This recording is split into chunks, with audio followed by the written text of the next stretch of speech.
अगर आप भी चाहते हैं कि आरसीएम म्यूजिक के वीडियो सबसे पहले आप तक पहुंचे, तो लाल बटन को दबा के चैनल को सब्सक्राइब जरूर करें और साथ में बेल आइकन को दबाना ना भूलें।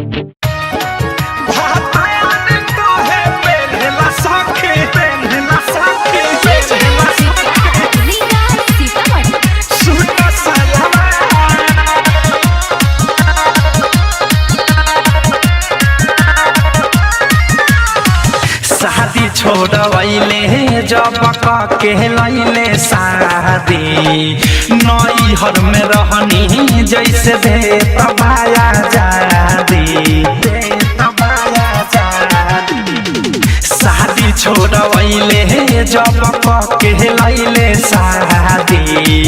नैहर में रहनी जैसे दे तबाया जादी कहले बियाह लोग लहू का कुमार भातार कहे पेन्हला सखी सूट सलवार भातार कहे पेन्हला सखी सूट सलवार भातार कहे पेन्हला सखी पेन्हला सखी सूट सलवार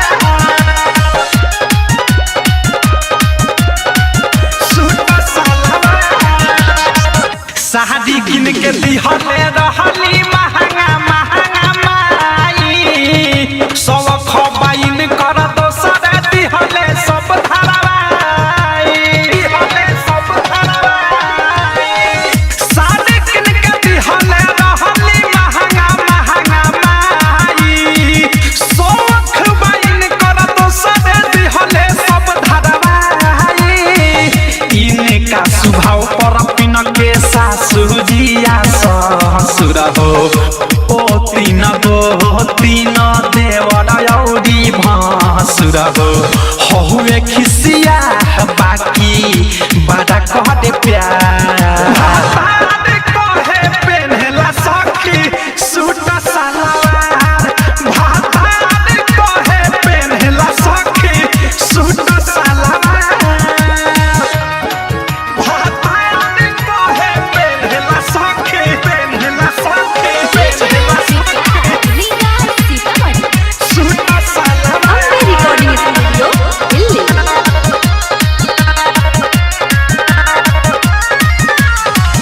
बॉडी के बनावट देखे पेन्हारे सटल सटल पीठी उघार रहे गोल गहला कटल अरे मैयो के मैयो बॉडी के बनावट देखे पेन्हारे सटल सटल पीठी उघार रहे गोल गहला कटल अहोधे सप्रेमी पिया नया मॉडल के बिकी विशाल देखी रह जाला जल के मुकेश अनुराग मजाक उड़ावेला हमार कहे पेन्हला सखी सूट सलवार भातार कहे पेन्हला सखी सूट सलवार शादी छोड़वैले जब के लैले शादी नैहर में रहनी जैसे दे तबाया जादी शादी छोड़वैले जब के लैले शादी नैहर में रहनी जैसे दे तबाया जादी कहले बियाह लोग लहू का कुमार